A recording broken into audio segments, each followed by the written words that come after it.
Kasi sabi nila, pag may kapitbahay ka ng aswang, hindi ka aswang. Sinasabing yung pamilya na yun, aswang yung kapitbahay na yun. Yung ano niya, apo niya, di ba? Oo! Oo, kailangan pakainin nila yon. Pag hindi nagkasakasi, Magkakasakit. hanggang sa mamatay. Ang laki ano? At bakit nakakakilabot ang kanyang kwento tungkol sa kanyang pagmamadre? Dahil sa upcoming collab namin ni Boy Tapang ay sinadya kong puntahan ang Cebu. Abangan nyo mamaya guys, meron kaming papasukin na isang kinakatakutan na lugar dito sa Cebu. May isang bayan daw sa Cebu na maraming aswang. Pero hindi ito basta-basta kwento lang. May isang ginang na magpapatunay ng kanyang kwento at karanasan sa di umano pamilya ng aswang. So ito na guys, welcome back to my channel. This is Master Gala. Dadaling ko kayo, ipapasyal ko kayo sa isang pinakasikat na pasyalan doon malapit kay Boy Tapang sa Alcoy. Oo. At speaking of Boy Tapang, may collab po kami ngayon na hindi niya alam. Ang title, Walang Content, Boy Tapang. Okay, kasi meron akong bisita from Cadiz na sumama sa akin dito sa Mactan kasi para sadyain lang si Boy Tapang mga master. Grabe no?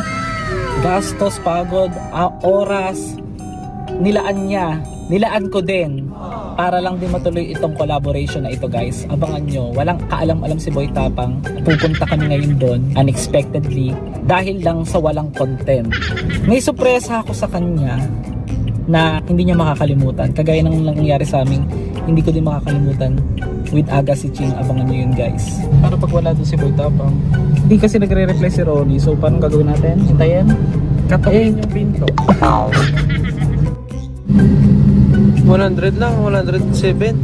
Nakita nyo mga master, so sobrang ganda ng daan na pinapakita ko sa inyo. 107 pesos lang yung papasahe. So ito yung tulay na nagdudugtong, tinatawag nilang CCLEX, sa Cebu City at saka sa Mactan Island.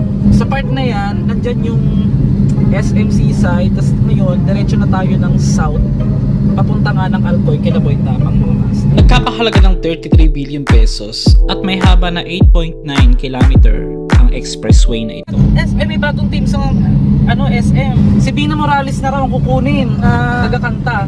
Here at SM, we got it. Parang wala pa akong nakikitang pangit dito sa Cebu City guys.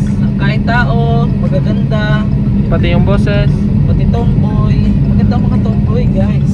I love tomboys. Marami kong friends. Kaya maghanap ka na ng tomboy. Kaya nga eh. Marami kong friends na tomboy talaga guys. Mas parang nabibighani ako sa kanila.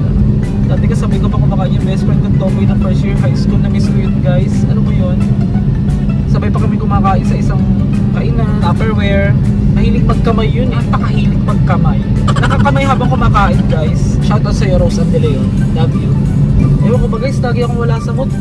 Kahit maganda yung pinupuntahan ko, pinapakita ko sa inyo. So wala ako sa mood eh. Parang kailangan ko na yata mag-asawa. Mag-asawa ka ng babae? No! Tomboy! Sir, I'm currently driving here in Naga City, Cebu. So, isa ito sa mga may humors na kwento o mga may kababalaghang kwento dito na tungkol sa mga aswang. So, ito yung sinasabi nila based on the story, urban story na marami raw aswang sa Naga City dito sa Cebu. So, ngayon bababa ako, maghahanap ako ng tao kung sino yung pwede nating itanong kung totoo ba o naniniwala sila na dito sa city na ito ay maraming aswang. Pwede bang utana? Yes, sir. Sa Karkar City, Karkar? Saan eh? Karkar ba ne? Yes, car po ito, sir. Mga tana lang ko ba kung tinuod yun ng daghang mga aswang sa sa Naga? Sir? Tinuod ba na daghan ng aswang sa Naga? Sa Naga? Oo. Sa una lang panahon, sir, pero wala pa man. Mga istorya lang, istorya ana. Yes, po, Pero sir. walay nakita na wakwak dito. Wala pa man sa balita, sir, na nakuhaan dito, mga aswang, wala na sa to. Hindi, nangutana lang ko ba kayo nag-content ko. Sige, salamat. Okay po, sir. Thank you. Oh, guys, narinig niyo yung kwento lang daw. Pero magtatanong pa tayo, guys. Master Gala? Oo. Hindi, ako lang. Ito man, nakabidyo man ko. Lagyan mga wakwak dito sa... Ay, wakwak sir, sa una sir na susurya na ito na nahin wakwak daw. Pero wala may kakuan sir, kung na may lagi wakwak wala. Wala pang nakakita talaga. Eh, ba't Susurya lang. storya? Oh, delikado doon, minsan. Dili man sir. Sa Naga. Oo, dili ka sa naga rin ha, dili sa naga. Nice yan to. Surya na sir, mga kuban, adlok sa kuban nga bro. Wala. Kaya nga no, dagyan may nangutana ba? Kaya ako curious man ko kung tinuod to, dili. Sige, shout out na lang. Okay na sir. Dugay na? Oo, talaga. Thank you. Dalawang ice regular and one coco mango. Salamat kaayo. Thank you kayo. Chowking ano to? Inasal? Shout out kay Ma'am May ng Chowking. Mga amiga natin dira sa Car. Okay na. Vlogger din to, sir. Sino? Nag-vlog ka? Shout out kay Wayne. Ay, baho vlog. Okay, sige. Ingat po palagi. Shout out. Tikman natin yung mango nila, yung bagong ano ng Chowking. Kain muna kami with chow fan, pork, fried. Tikman natin. May bago sila ngayon guys, yung Coco Mango sa Chowking. Chowking, hello po. Baka naman. Ang sarap guys, may ice cream siya sa ibabaw oh. Oh my gosh, may keso, may mangga. Ang sarap guys. Gagi. Ang sarap nito, yung pinaka-ice cream niya, parang may makapuno. Meron din siyang nata de coco guys. So from 1 to 10, ang rate ko dito guys, mga 8. Ang sarap kasi. Yung cemetery nila dito oh. May mga pictures karamihan ng mga nasa puntod. Nasaan na yung surprise mo? Sabi mo Wait ka lang, di ba? Tara, diretso. Come here, eto na. Come here. Diba? Yung mga puntod. Lahat yan guys, puro mga puntod yan. Tatlong pamilya, dalawa. Ganyan yung style nila dito sa Cebu. Ba't ganun? Kala ko pupunta tayo nila Girl Tapang. Anong ano mo, reaction mo dyan? Ano? Huwag mo nang upload dyan ha. Di ba parang nakakaawa? Ano? Wala nang dumalaw, wala nang umasikaso sa kanila. So kakaiba yung mga puntod dito mga master. Tignan nyo, dito sa bunga, dito sa part ng Simala yata ito. Pero sa tingin mo guys, may mga nakakaalala pa kaya sa kanila? Kakaiba kasi siya mga master. Tignan nyo naman oh. Para siyang mga box. Meron pa rito. Ang dami. Ayan. Mga ano na yan, mga hindi na nakli, mga parang panahon pa nga ito ng mga Kastila. At meron pang isang part ng cemetery na pinaka kinikilabutan ako doon sa may bandang iba pa, papakita ko sa inyo. Simbahan, atsura niya. Tapos may puntod sa loob. May mga nakalibing sa loob nito. Ay, ayan oh. Ay, sorry po. Ay, ayan, ang laki guys oh. Veloso. Panahon pa ng mga ano to, Amerikano. Mga master na re-realize ko palagi, minsan din silang umiral dito sa mundo.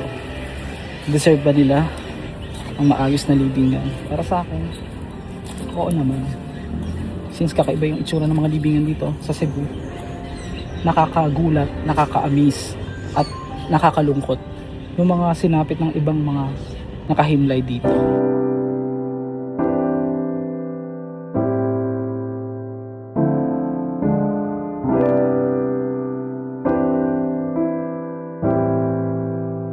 So guys, kasama natin ngayon si Nanay Marta. Unexpected interview po ito na ikwento niya lang sa akin kanina regarding dun sa meron daw silang naging kapitbahay na di umano aswang. So panoorin niyo yung interview kanina.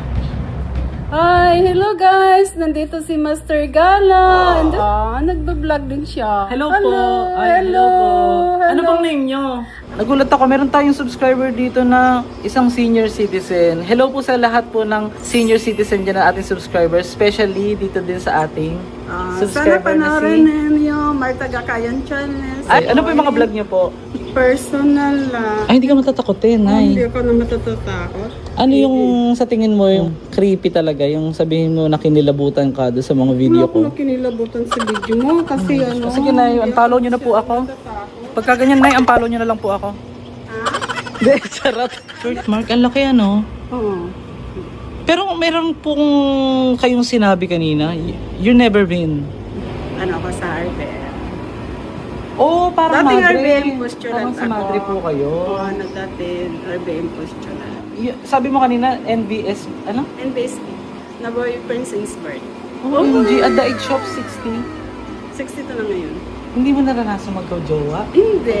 Anong pakiramdam pag hindi po naranasan yung magka-jowa? Kasi ako naranasan ko naman kahit pa paano. Wala lang. Nag-decide ka na po ba agad na i-dedicate yung life sa pagmamadre? Parang gano'n. Natatapos pa ng high school.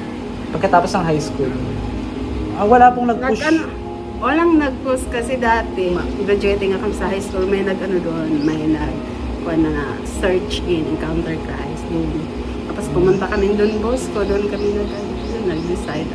Tapos, Pero umiyak ang mama ko nun, kaya hindi parang nag-stop ka naman. Ilan po kayo magkakapatid? 7 sana, 4 na lang. Ako yung pangatlo. Kaso, yung sinundan ko dapat lalaki, namatay. Okay. Hindi ko pa Sad nakita po, sad to hear. buong buhay ko. May tanong lang po ako, pagka po ba on call daw yun yung pagmagmamadre ka?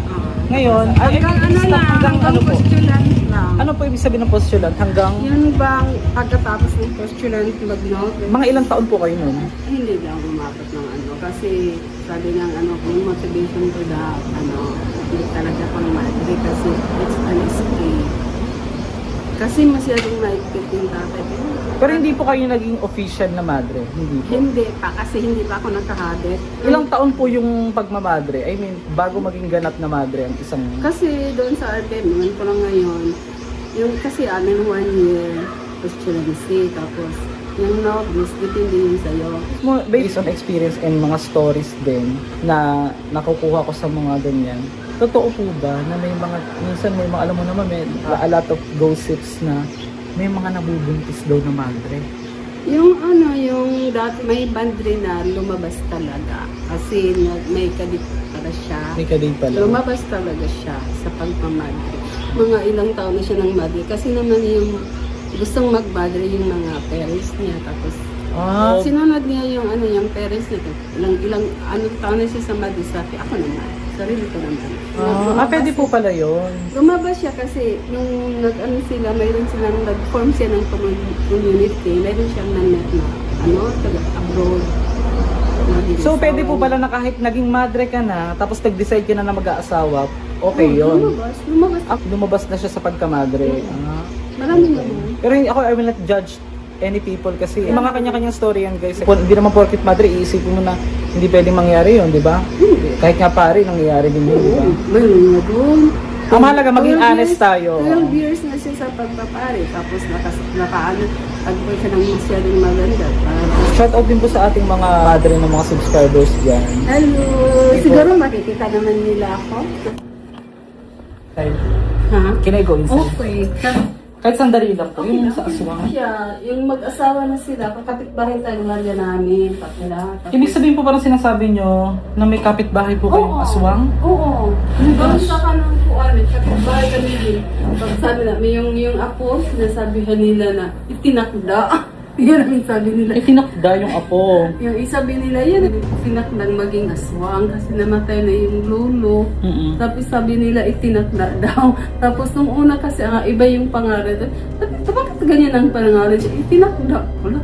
Itinakda maging aswang, gano'n. Pero pwede nyo pong ikwento sandali sa mga subscriber natin kasi di ba ang alam niyo naman po yung mga content ko more on horror, mga aswang. Tapos meron din ako na-experience dito ng mga kwentong kababalagan tungkol sa aswang sa Cebu dahil meron daw isang city dito sa lalawigan ng Cebu na marami raw aswang. Doon, yun yung sa amin, sabi ng mga dun sa ibang city.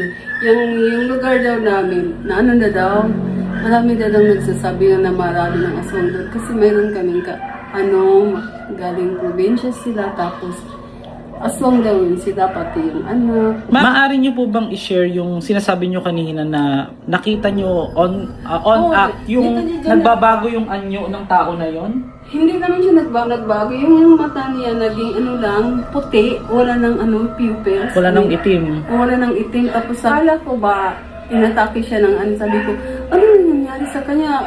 Sabi ko, tabangan niya. Paano yun? Wala na yung mga kasama ko. Nagtakbuhan na. Tapos, andun na. Sabi na nung isa, gano'n na. Nag-sign na siya na papasukin ako sa bahay. Sa bahay. Isang kapitbahay niyo po yun, somewhere in Cebu. Huwag na lang po natin banggitin yung exact. Somewhere in Cebu. Ngayon po, anong ginawa niyo? Pumasok po kayo, nagtago? Wala, tinignan ko talaga. Ano po, paano? May ka-curious kasi ako. Ngayon, ano pong nangyari? Nung nakita niyo siya, mga ilang taon po kayo niya? How old are you that time? During- Siguro 2015 ba yun? 2017, hindi ko na matandaan. Okay, ngayon, paano nyo, pwede pong ikwento sa amin, ano yung naging itsura? Kuwan siya, nagaganyan siya sa sa dingding. Kasi Oh my yung gosh. dingding, ano lang dito, semento. Taga. Yun na talaga sila sa, sa buong, namin, city namin. Parang ibig sabihin may mga kwento-kwento na dun sa kanila na sinasabing yung pamilya na yun, aswang yung kapitbahay na yun. Hindi, ang nakaano namin, ang napag-alaman tagal, yung apo niya, di ba yung apo minsan walang mali siya, yung sabi, yung ako aswang. Parang joke-joke lang, Yung akala sinabi niya. talaga niya. Yung pala, parang totoo na... Parang totoo na. Habang nag-e-edit doon ko lang na-notice may parang sumabay na boses habang nagsasalita si Nanay Marta. Pakinggang mabuti. Tapos, mayroon na sila, mayroon daw sa daw namin, sa banda doon, halimbawa, dito yung bahay namin doon, daw doon, may umakyat na pusa na parang tao daw kung ang paglakad. Sabi ko, ito namang bahay namin, wala, hindi pa kasi tapos yung bintana doon. Bakit wala? Bakit sa inyo close na close? Close sa inyo close na close? Close na sabi ko, wala. So, hindi ka ako naniniwala. Kasi curious ako eh. Pero sino yung nagbagong anyo na parang nakita nyo? Yung mismong lola o yung apo? Yung lolo. Ay, yung lolo nun. Oh, yung Nung lolo. nagkikwento po palagi ng nagbibiro na aswang ang lolo ko, ganon. Oh, Mga anong oras po? araw pa yun. Araw pa? Araw pa. Tingnan ko talaga siya. Tapos, nagdadasta na ako sa Nag-aaral ka na po ng pagkamadre nung hindi pa? Nung time na yun? Tapos na. Wala siya na. Bumalik siya sa normal. Umalis. Tapos bumalik na yung mga kasama. Bakit ka hindi pumasok sa inyo? Nung nakita nyo siya, di ba, ginagano niya yung dingding. Oo. Kasi yung... Ano pang matapos mangyari nun? Umalis ka na, hindi mo na dinigyan Hindi. magbago yung anyo niya. Hindi natuloy kasi nagdasal ako. Sabi ko, kung masama, tuloy. Kung hindi masama. Ayun. Umalis. Umalis po yung lolo. Oo, umalis siya. Tapos biglang nawala yung kwan. Kasi Yung mata, okay. Tapos bumalik na po siya dun sa bahay niya. Nasaan po ba? umalis na. Hindi, I mean, nasaan po ba kayo? Nandun po ba kayo sa mismong bahay nila? Sa bahay ko. Kasi yung bahay yung ganito pinto namin, maraming dumadaan. Yan, daanan niya. Daanan yung bahay namin. Dadaan sila. Tapos yun siya, yung isang bahay kasi doon. Pag ganyan ko, halimbawa dito bahay namin. Tapos dyan, nanonood yun sila ng TV. Tapos, kung may magbus doon, kung may buntis doon, palagi talaga yan siya nanood ng TV, yung lalaki. Tapos sabi nila, pinaringgan ba na ganun. Mamaya, titingnan sila yung nagpaparinig sa kanila, tapos, ayun, umalis. Pero may mga instances na syempre pag magkakapit bahay guys, wala namang ano-ano, nagbibigayan din ng mga ulam, nabigyan ka ba ng pagkain nila minsan? Hindi. Yung kapitbahay namin, yung asawa naman nung nag-transform, mayroon doon na yung lalaki nag-iisa lang siya sa bahay nila, binibigyan ng mga ano-anong pagkain. Tapos, yung apo din niya, yun ang nagusto. Yung lula ko nasa neighbor. Ano ba yun? Di sanitas may aswang na. Ano daw yun? Ano yun yung sabi na pinatakdan? Ano ba yun? Yung titatakdan ka? Yun bang pinakain ka? Comment tapos below lang guys naiinom ka kung ano yung meaning ng pinatakdan. Kasi sa amin, Gipatakdan, ano yun? parang- Gipatakdan ko na yung lula. hindi naririnig ko yan, hindi pinatakdan eh. May term na tinatawag yung paki-comment lang po, pero ilalagay ko sa screen kung Basta maalala. sa Bisaya, Maalala ko. ipatakdan daw ang lolo niya, sabi yung apo niya. Kasi yun daw binibigyan ng maraming pagkain yung aso nga, ang mag-asawang aso. Pero wala naman po instances na may nawawalang mga hayop doon sa Mayroong instances lugar. doon, lahat ng manok, wala ng dugo, namatay yung lahat ng manok. Kanang namatay talaga, tapos wala ng dugo. Oh my gosh. Yung asawa ng anak nila na lalaki, bago daw gipatakdan ni Parang isinalin, yan bang siya? pinamana, Hindi rin naman pinatakdan. kasi yung gipatakdan, ang ibig sabihin niya, inalay. hindi naman, yung bigyan ka ng pagkain para maging katulad kanila. Oh my gosh. Oh. Eh. Kasi yun, kailangan daw pa, yung umaga, yung asawa mo yung anak nila, kailangan daw tanggapin mo. Dahil kung hindi mo tatanggapin yung magiging katulad kanila, magkakasakit ka. hanggang sa pwede kang mamatay. Oo, yun ang nangyari nung ulo nila na. Parang pamamanhikan, parang ganito sa madalit sabi, parang namamanhikan bilang, parang kumbaga di ba sa mga sa Muslim may mga, minsan may mga pera na sa mga Islam ba, di ba pag ikakasal, ewan ko somewhere, mga tribo yata yon or hindi yata Muslim, correct me if I'm wrong guys.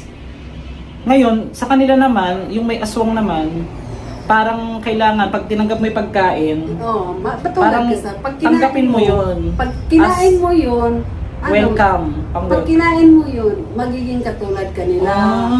Yun ang Pero ano yung komento mo na sa paniniwala ng iba na kailangan daw magpahid ng langis, mahahati daw yung katawan ng aswang? O, ay, iba naman yun. ang totoong aswang hindi nahahati ang katawan? Ano po yung nyo doon? Iba naman yung aswang. Ano yun, yung dito, nangahati ang katawan. Iba naman yun. Maraming variety, variant. Ano po akong ginagawa ngayon na may iba tayo na paranormal podcast. So, regarding ito sa mga kakaibang story ng mga tao na base sa kanilang personal na karanasan o narinig o kwento din sa kanila. Sa pagpapatuloy po ng kwento, yung paniniwala nyo, bakit po magkaiba yun? Sabi mo may sinasaniban.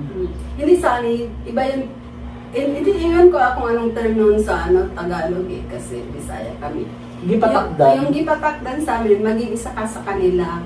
Hindi ka, yung sanib naman, di ba? Parang pagkain yun, pag kinain mo siya, membership, parang membership ng magiging aswang ka na.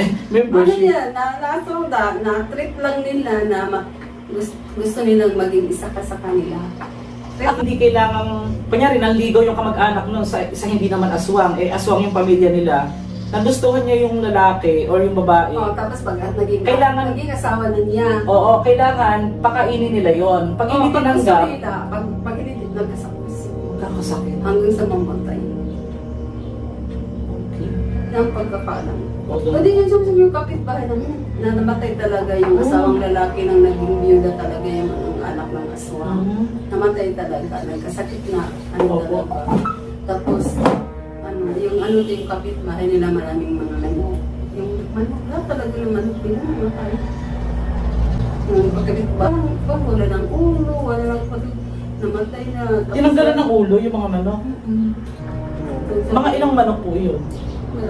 Marami. Tapos nangyayari araw-araw or kada linggo? Hindi naman. Madalas lang nangyayari.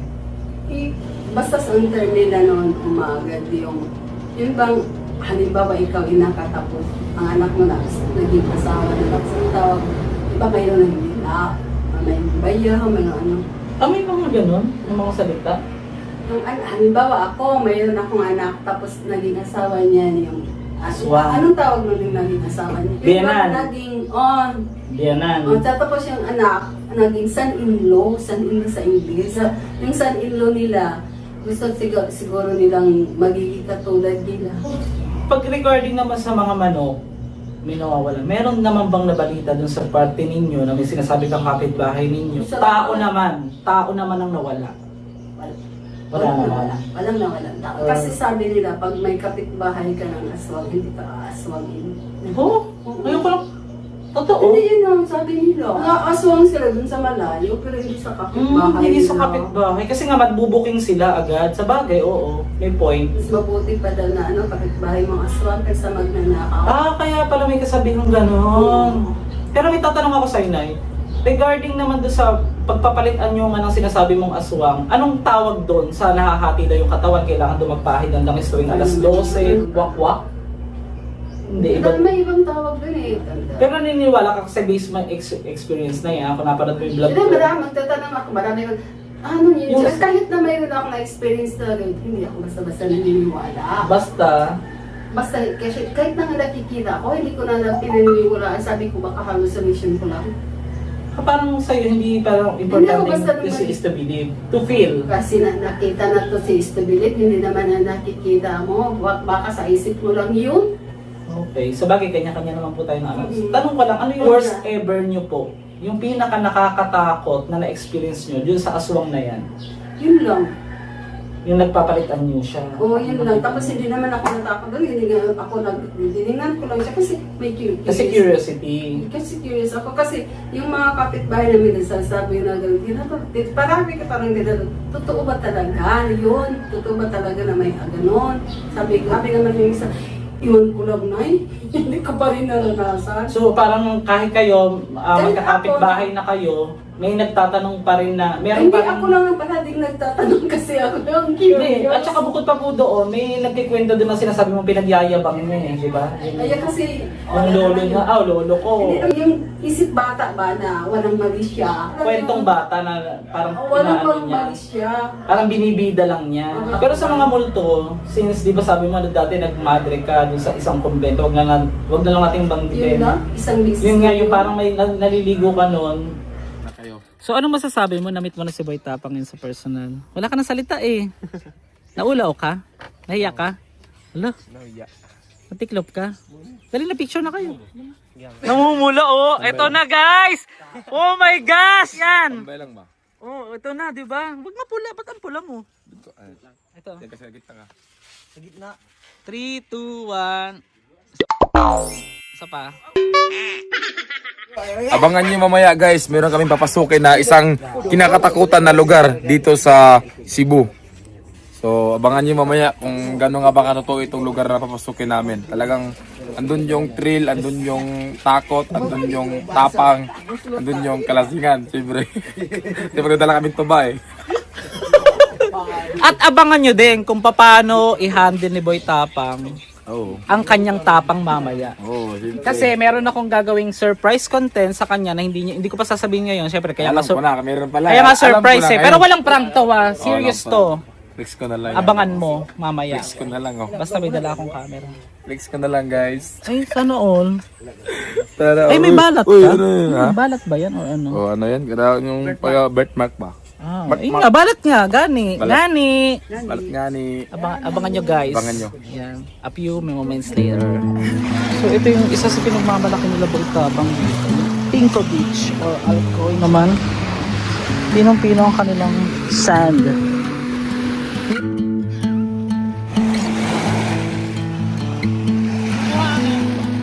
Pakita natin. Ayan.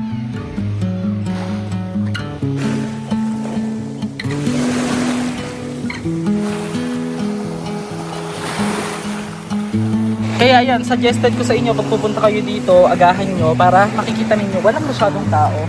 Paano naman pumunta dito? Madali lang naman. Punta kayo Cebu City, mag-rent kayo ng car, diretso dito. Merong nabubuk na 5K lang, tapos hindi lang yan, maraming mapupuntahan. Tapos arkilado mo na isang ano, taxi lalit. Yan. Ganda oh.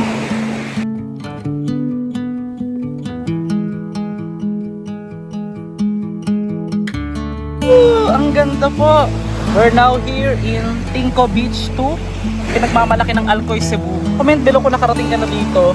Kasi yung iba gusto nila pumunta ng Mualbual. Ang layo-layo pa guys. So kung dito naman, sulit na rin to. Pero iba pa rin dun sa Mualbual. Tingnan mo, napakalinaw ng tubig. Oh, Alcoy, Cebu. Kung si mas guwapa, kanang nagtanaw o kani. Siyempre, kamutanan. Kung Bisaya na lang ta. Oo, so nindot diri ang dalan kay dili siya fake na nakikita natin sa social media. Di ba sabi nila, ay inedit lang yan, ang ganda-ganda. Ang ano, hindi naman ganun kaganda. O lapitan natin kung inedit ha, walang ang ganda oh. Ang hindi lang ma-edit talaga yung mga wrinkles. Yung mga ganyan oh. Yan oh, mahirap paano masasabi oh. Itong katunayan guys, kung inedit yan, bakit may ganyan? Oh. Diba? Tara na. Kay MJS na yan, dito tayo sa Alcoy. Ang fresh ko pala ngayon, kahit negro.